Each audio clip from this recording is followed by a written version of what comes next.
বাসন্তী পোলোয়া রান্না করব, পুরো ভিডিওটির সঙ্গে থাকবে। কি কি উপকরণ লাগবে দেখো। গোবিন্দভোগ চাল, কাজু, কিশমিশ আছে, চিনি আছে, এখানে আদা বাটা আছে, আর হলুদের গুঁড়ো আছে, আর এই যে তেজপাতা আছে, আর গোটা গরম মশলা আছে।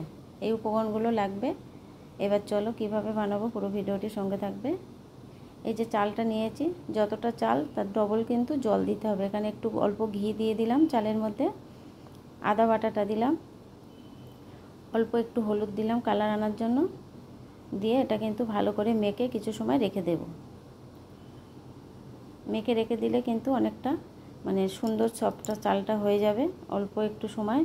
এবার রেখে দিয়ে কিছু সময় পরে আমি চলে এসেছি রান্না করতে। তাওয়া বসিয়ে দিলাম, এখানে গোটা গরম মশলা, ঘি দিয়ে গোটা গরম মশলা, তেজপাতা ফোড়ন দিয়েছি, তারপরে একটু কাজু তুলে দিয়েছি। এবার কিশমিশগুলো দিয়ে দেব। এইভাবে একটু ভেজে নিতে হবে নাড়াচাড়া করে। ভাজাটা হয়ে গেছে, এবার আমি চালটা এখানে কিন্তু অ্যাড করব। চালটা দিয়ে একটু নেড়ে চেড়ে ভেজে নেব। যত সময় ঝুরঝুরি না হবে তত সময় কিন্তু এটা একটু ভাজতে হবে, বেশি জোরে জাল দিলে হবে না, নরম জালে আস্তে আস্তে এটা ভেজে নিতে হবে। এই যে দেখো ভাজাটা হয়ে গেছে, আর আমি এদিকে গরম জল বসিয়ে রেখেছি। এখানে কিন্তু গরম জলই দিতে হবে। এই বাটিটা যতটা চাল নিয়েছিলাম তার ডবল জল দিয়ে দেব।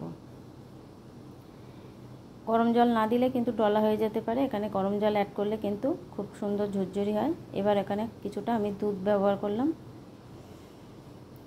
আর নামানোর আগে একটু ঘি দিয়ে আর একটু মিষ্টি দিয়ে নামিয়ে নেব। একটু ঢাকা চাপা দিয়ে কিছু সময় রেখে দিয়েছি সিদ্ধটা হওয়া পর্যন্ত। সিদ্ধটা কিন্তু এই যে দেখো হয়ে গেছে, একদম পুরো ঝুরঝুরি হয়ে গেছে কিন্তু। এবার এখানে আমি একটু মিষ্টি আর একটু ঘি দিয়ে এখানে আমি নামিয়ে নেব। একটু বেশি বেশি করে মিষ্টি দিতে হবে, কেননা এটা পোলোয়া তো, বাসন্তী পোলোয়া একটু মিষ্টি হলেই ভালো লাগে। আমি একটু এখানে কিন্তু মরিচ গুঁড়ো দিলাম। মরিচ গুঁড়ো ব্যবহার করতে তোমরা পারো নাও পারো, কিন্তু মরিচ গুঁড়ো দিলে খেতে বেশ ভালো লাগে। এবার একটু ঘি দিয়ে নামিয়ে নেব।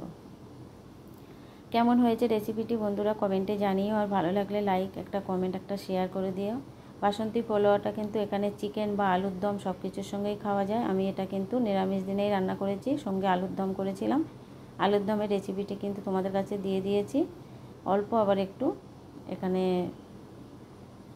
অল্প একটু হালকা গুঁড়ো চিনি ব্যবহার করলাম, কেননা এখানে চিনিটা একটু মিষ্টিটা কম হয়ে গেছিলো। এবার নামিয়ে নিচ্ছি। দেখো রেডি হয়ে গেছে, কত সুন্দর ঝুরঝুরি হয়ে গেছে। জুড়িয়ে গেলে কিন্তু একদম পুরো ঝরঝরি হয়ে যাবে। বাসন্তী পোলোয়া বানানোর জন্য রেসিপিটি পুরো সঙ্গে থাকলে আর ভালোভাবে দেখলে কিন্তু পুরো শিখতে পারবে কিভাবে বানিয়েছি। কত সুন্দর হয়ে গেছে, দেখো রেডি হয়ে গেছে, নামিয়ে নিয়েছি। এবার আমি পরিবেশন করব। তোমরা চাইলে চলে আসতে পারো। বাসন্তী পোলোয়া একদম রেডি।